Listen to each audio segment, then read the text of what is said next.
So we have this age-old question: how do we motivate our kids to do better in school?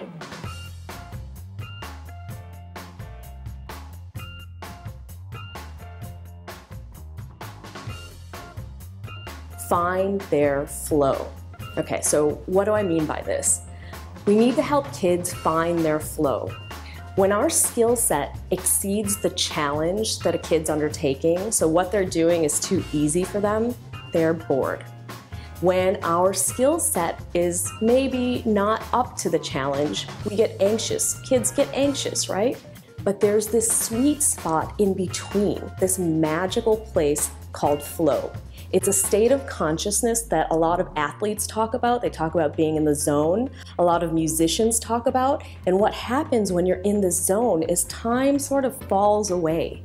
You're uber productive, so productivity can increase multifold. So we want to help kids get to this flow state. How do we do that?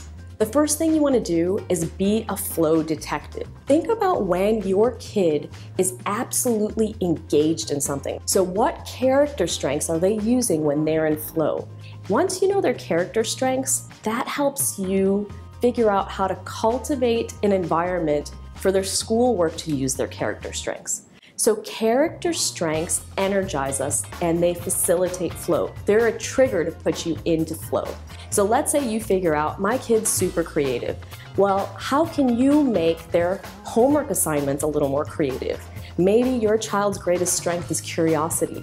How can you get curiosity? How can you add that element into their schoolwork? And that's really a way to motivate them in school. I'm Rini Jain, and you've been watching Quickies. Connect with me at yourtango.com/experts/Rini Jain. Visit me online at gozen.com.